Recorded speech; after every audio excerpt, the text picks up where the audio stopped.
ఈరోజు మళ్ళీ ప్రభుత్వ పాఠశాలలో ఉన్నటువంటి ఖాళీలన్నింటినీ పూర్తి చేస్తూ పూర్తి స్థాయిలో మెగా డిఎస్సి ఏదైతే గౌరవ ముఖ్యమంత్రి వర్యులు చంద్రబాబు నాయుడు గారు ఎన్నికలకు ముందు కుప్పంలో ఒక నిరుద్యోగ యువకుడు అడిగినటువంటి మాటని గౌరవిస్తూ ఆ క్షణానికి ఆ నిరుద్యోగ యువత యొక్క ఆశలు నెరవేర్చడానికి ఏ భగవంతుడు ఆ క్షణానికి చంద్రబాబు నాయుడు గారు మనసులో అనిపించాడో తెలియదు, కానీ మెగా డిఎస్సి మీదే మొదటి సంతకం చేస్తానని ఆ క్షణాన్నే ఆయన ప్రకటించడం జరిగింది. ఇచ్చిన మాటను నిలబెట్టుకుంటూ ఎంతో అద్భుతంగా మెగా డిఎస్సి ఫైల్ మీద మొదటి సంతకం చేయటం, ఆ బాధ్యతని గౌరవ విద్యాశాఖ మంత్రి నారా లోకేష్ గారికి అప్పచెప్పటం పగడ్బందీగా మేము దగ్గరగా చూసాం. విద్యాశాఖ మంత్రి గారు నారా లోకేష్ గారు వారి అధికార యంత్రాంగం అందరూ కూడా రేయింబవుల్లో కష్టపడి రోజుకి 2-3 గంటలు కూడా నిద్రపోయిండ్రు. ఆ విధంగా పర్సనల్గా ఒక విద్యాశాఖ మంత్రి అయ్యుండి కూడా అధికారుల మీద వదిలేకుండా డే టు డే మానిటర్ చేస్తూ ఎన్ని కేసులు పడుతున్నాయి, వాటికి ఏ విధంగా మనం సమాధానం చెప్పాలి అని ఆలోచిస్తూ మీరు వేసిన దొంగ కేసులన్నీ, ఎందుకంటే ఈ రిక్రూట్మెంట్ జరిగితే ప్రభుత్వానికి మంచి పేరు వస్తుంది, చంద్రబాబు నాయుడు గారికి మంచి పేరు వస్తుంది, అలాగే నారా లోకేష్ గారికి, పవన్ కళ్యాణ్ గారికి, కూటమి ప్రభుత్వానికి మంచి పేరు వస్తుందని మీ దుర్మార్గమైన ఆలోచనతో 240 పైచలు కేసులు వేసిన వాటన్నిటినీ ఓపికతో లీగల్ టీమ్స్ని పెట్టుకొని వాటన్నిటినీ పరిష్కరించి 148 రోజుల్లో డిఎస్సి ప్రాసెస్ని పూర్తి చేసి 16,347 మందికి ఉద్యోగాలు ఇస్తే ఆ కుటుంబాలన్నింటినీ ఇక్కడ అమరావతికి పిలిపించి వాళ్ళకి నియామక పత్రాలు కూడా ఇవ్వటం జరిగింది. ఆ రోజు చూసిన ఆనందం నిజంగా ఎన్నో సంవత్సరాలుగా వాళ్ళు కలలు కన్నటువంటి ప్రభుత్వ ఉద్యోగంతో వాళ్ళ నియామక పత్రంతో చూస్తే ఎంత ఆనందం వేసిందో. అటువంటి వాళ్ళ మీద విషం కక్కుతూ కాలకోట విషం కూడా కాదు, కాలకోట విషం కక్కుతూ మీరు ఈ విధంగా అన్యాయమైన ఆరోపణలు చేయటం పద్ధతి కాదు. ఇప్పటికైనా బుద్ధి తెచ్చుకోవాలని తెలియజేస్తా ఉన్నాం. ఈరోజు ప్రెస్ మీట్లో మీరు మాట్లాడుతూ ఉన్నారు చంద్రబాబు నాయుడు గారి గురించి, మోసానికి ఇంకా అన్యాయానికి అక్రమానికి ప్యాంటు షర్ట్ వేస్తే చంద్రబాబు నాయుడు గారు అది ఇదని చెప్పనేసని. అయ్యా, ఇంకా నువ్వు కూడా మాట్లాడితే దెయ్యాలు వేదాలు వల్లించినట్టు ఉంటుంది. మోసం ఏంటనేది మీ తల్లి చెల్లిని చేసిన దాన్నే మోసం అంటారు. అన్యాయాలు అక్రమాలంటే జాబ్ క్యాలెండర్ ఇస్తానని చెప్పనేసి నిరుద్యోగ యువతకి ఒక్క ఉద్యోగం ఇవ్వకుండా నువ్వు చేసిన దాన్ని అన్యాయం అక్రమం అంటారు. అలాగే అబద్ధాలు, సిపిఎస్ వారం రోజుల్లో రద్దు చేస్తా, అది చేస్తా, ఇది చేస్తా అనే ఎన్నికల ముందు ఒక తప్పుడు హామీలు ఇచ్చి వాటన్నిటిని నెరవేర్చకుండా నువ్వు చేసిన దాన్ని అబద్ధాలు అంటారు.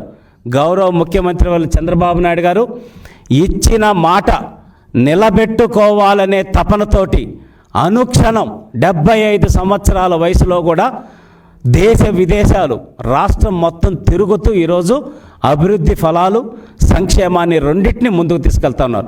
నువ్వా చంద్రబాబు నాయుడు గారి గురించి మాట్లాడేది? నీకు అర్హత ఉందా చంద్రబాబు నాయుడు గారి గురించి మాట్లాడటానికి? అలాగే ఆయనే పోలీస్, ఇవాళ మీరు ప్రెస్ మీట్లో మాట్లాడుతున్నారు చంద్రబాబు నాయుడు గారు ఆయనే పోలీస్ ఆయనే లాయర్ అంటున్నారు. అవును, నిజంగా ఆయనే పోలీస్. దేనికి? ఈ రాష్ట్రంలో అన్యాయాలు అక్రమాలు జరగకుండా పోలీస్ లాగా ఆయన వ్యవహరిస్తూ చట్టాన్ని తన పరిధిలో ముందుకు తీసుకెళ్లే విధంగా ఉన్నారు. అలాగే ఎవరికన్నా అన్యాయం జరుగుతుంటే, ఎవరికైనా ఇబ్బంది జరుగుతుంటే దాన్ని పరిష్కరిస్తూ లాయర్ లాగా ఉన్నారు. కానీ మీరెవరు? దొంగ. ఈ రాష్ట్ర వనరుల్ని దోచుకున్న దొంగ, ఈ రాష్ట్ర ప్రజలకి కల్తీ లిక్కరిచ్చి వాళ్ళ ఆరోగ్యాలు నాశనం చేసినటువంటి దొంగ మీరు. కాబట్టి చంద్రబాబు నాయుడు గారు పోలీస్, చంద్రబాబు నాయుడు గారు లాయర్, మీరు మాత్రం ఖచ్చితంగా దొంగ అనేది జగన్మోహన్ రెడ్డి గారు ప్రజలు గుర్తించారు. కాబట్టే మీకు 151 నుంచి 11 సీట్లకి మిమ్మల్ని తీసుకొచ్చారు. అయినా కూడా ఇంకా బుద్ధి జ్ఞానం రాకుండా, కనీసం మనస్సాక్షి అనేది లేకుండా కూడా ఈరోజు ఇంత దుర్మార్గంగా, ఇంత పద్ధతిగా ఎంతో కష్టపడి తెచ్చుకున్న ఉద్యోగుల్ని ఈ రకంగా మానసిక క్షోభ చేస్తూ గురి చేయటం అనేది ధర్మం కాదనేది ఒక్కసారి మళ్ళీ మీకు హెచ్చరిస్తూ ఆలోచిస్తున్నాం. అలాగే మీ అందరికి కూడా ఇందాక చెప్పారు, ఆయన మా రామ్ గోపాల్ రెడ్డి గారు కూడా చెప్పాడు, నేను కాక్రోచ్ పార్టీ లాంటి వాళ్ళని చెప్పనేసని. నవ్వు వస్తుంది స్వామి, నువ్వు నిజం కరెక్టే, మీరు కాక్రోచే, ఆల్ఫా కాక్రోచ్, ఆల్ఫా స్క్వేర్ కాక్రోచే. మన వంటగదిలోకి దూరి దొంగతనంగా మన పదార్థాలన్నీ తింటుంటే ఆ బొద్దింకలని ఏ విధంగా హిట్ కొట్టి చంపుతామో ఆంధ్రప్రదేశ్ రాష్ట్ర ప్రజలు కూడా నువ్వు కాక్రోచ్ లాగా దూరి 2019లో 19 నుంచి 24 మధ్య రాష్ట్ర వనరుల్ని ప్రజలందరినీ దోచుకు తింటుంటే 2024లో ఓటు అనే హిట్ కొట్టి నిన్ను 11 సీట్లకు కొట్టి ప్రతిపక్ష హోదా కూడా లేకుండా చేశారు. కాబట్టి నువ్వు కాక్రోచ్వే జగన్మోహన్ రెడ్డి గారు, ఒప్పుకుంటాం. ఖచ్చితంగా మీ నామకరణాన్ని మీరే చేసుకుంటున్నారు, రోజుకొక పేరు ముచ్చటగా మీరే పెట్టుకుంటున్నారు. రాష్ట్ర ప్రజలకు ఇంత అద్భుతమైన అవకాశాలు ఇస్తున్నందుకు మీకు మనస్ఫూర్తిగా కూడా ధన్యవాదాలు తెలియజేస్తున్నాం. రోజుకొక ఎంటర్టైన్మెంట్ ఇస్తున్నారు. మీ ప్రెస్ మీట్ పెడితే ఆ రోజు కామెడీ సినిమాలు కానీ ఇవన్నీ కూడా వాటి రేటింగ్స్ పడిపోతూ ఉన్నాయి. యూట్యూబ్ ఛానల్లో మీ ప్రెస్ మీట్లో పెట్టుకొని చూసుకొని పాప ఆనందపడుతూ ప్రజలందరూ ఆహ్లాదపడుతూ ఉన్నారు. మావిగన్ అంటే చంద్రబాబు నాయుడు గారికి గుండెల్లో దడ వస్తుందంట, నిద్రలో గుండెపోటు వస్తుందంట. మావిగన్ అంటే చంద్రబాబు నాయుడు గారికి నిజంగానే భయం వస్తుంది. ఎందుకంటే ఈ ఆంధ్రప్రదేశ్ రాష్ట్ర ప్రజా రాజధాని అమరావతిని నిర్మించటం కోసం 2014 నుంచి ఆయన కన్న కలలు ఏ విధంగా నాశనమయ్యాయో 2019లో చంద్రబాబు నాయుడు గారికి తెలుసు. మనకు ఒక అద్భుతమైన రాజధాని ఉండాలి, ఒక స్మార్ట్ సిటీ ఉండాలి, మన రాష్ట్రానికి హైదరాబాద్ లాగా లేకపోతే బెంగళూరు లాగా ఒక రెవెన్యూ తెచ్చేటటువంటి ఒక రాజధాని ఉండాలనే తపనతోటి ఆయన పనిచేస్తున్నాడు. కాబట్టి ఈ పిచ్చి ప్రేలాపనలు వింటే, ఈ మావిగన్లు ఇవన్నీ వింటే చంద్రబాబు నాయుడు గారికి భయమే. ఎక్కడ తన కలల రాజధాని ఆంధ్రప్రదేశ్ 5 కోట్ల మంది కలల రాజధాని ఎక్కడ నష్టపోతుందనే ఒక భయంతో ఆయన జాగ్రత్తగా ఈరోజు ఇటుక పేర్చి కేంద్ర ప్రభుత్వ సహకారంతో మనందరి కోసం, మనందరి బిడ్డల కోసం, ఈ రాష్ట్ర భవిష్యత్తు కోసం ఆయన రాజధాని నిర్మిస్తున్నారు. కాబట్టి నువ్వు మావిగన్నని పిచ్చి ప్రలాపనలు చేస్తే ఖచ్చితంగా భయపడేటటువంటి పరిస్థితి ఉంటుంది. 100% రాసి పెట్టుకోండి. నువ్వు జగన్ అయినా మావిగన్నైనా తోట మాత్రం ప్రజలు నీకు ఆల్రెడీ 2024లో దించారు. ఇంకా ముందుకు వస్తే కనుక రోడ్ల మీద కూడా కొట్టేటటువంటి పరిస్థితి కూడా ఉందని చెప్పి జగన్మోహన్ రెడ్డి గారికి హెచ్చరిస్తూ ఉన్నాం.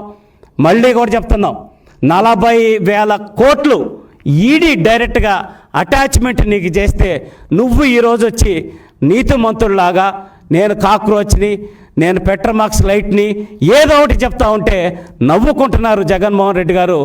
మీకు చదువు చెప్పిన విద్యార్థులు, ఉపాధ్యాయులు కూడా ఈరోజు ఇట్లాంటి స్టూడెంట్ మా స్టూడెంట్ అని చెప్పుకోవడానికి కూడా సిగ్గుపడి పేపర్లు అడ్డం పెట్టుకొని బయటకు వెళ్తున్న పరిస్థితులు ఈరోజు ఈ రాష్ట్రంలో నేను తెలియజేసుకుంటూ, తమరు 10th క్లాస్ పేపర్ లీకేజీలు ఏ విధంగా చేశారు, దానికి మీకు ఏ విధంగా సన్మానాలు జరిగినాయి, ఏ విధంగా మిమ్మల్ని ఎవరు కాపాడారు అనేది రాష్ట్రం మొత్తం తెలుసు.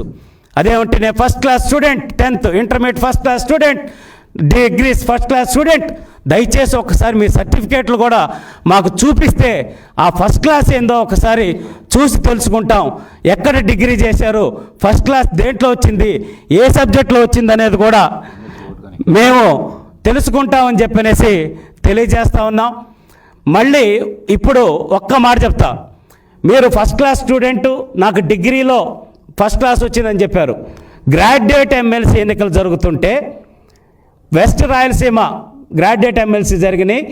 గ్రాడ్యుయేట్ ఓటు మీరు పులివెందుల్లో ఎందుకు ఎన్రోల్ చేసుకోలేదు? మీ పార్టీ తరఫున కూడా అభ్యర్థి నిలబడ్డారు, ఆ అభ్యర్థికి ఓటేయచ్చు. అంటే గ్రాడ్యుయేట్ ఎమ్మెల్సీగా కూడా మీరు ఓటు ఎన్రోల్ చేసుకోలేదంటే మీకు గ్రాడ్యుయేషన్ సర్టిఫికేట్ ఉందా లేదా అనేది ఈ ఆంధ్రప్రదేశ్ రాష్ట్రాల మొత్తానికి అనుమానం ఉంది. కాబట్టి మీరు మీటింగ్లో రకరకాల పేపర్లు చూపించినట్టు మీ సర్టిఫికేట్ని కూడా ఇదిగో నా graduation certificate, first class certificate అని చూపిస్తే కనీసం ప్రజలకి ఒక అనుమానం తీరుద్దని తెలియజేస్తా ఉన్నాం.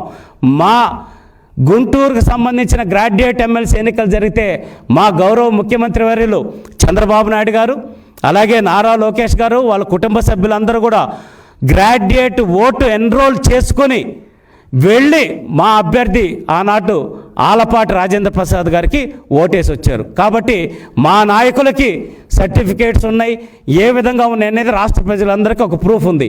మీకు కూడా సర్టిఫికేట్ ఉందా లేదా అని ప్రూవ్ చేసుకుంటే కనీసం మీరు చెప్పే ఫస్ట్ క్లాస్ దన్నా కూడా ఒక జస్టిఫికేషన్ వస్తే తెలియజేసుకుంటూ చదువుకున్న విద్యార్థులు వాళ్ళు ఎంతో కష్టపడి డిగ్రీలు చదివారు, పీజీలు చదివారు, పిహెచ్డీలు చేస్తున్నారు.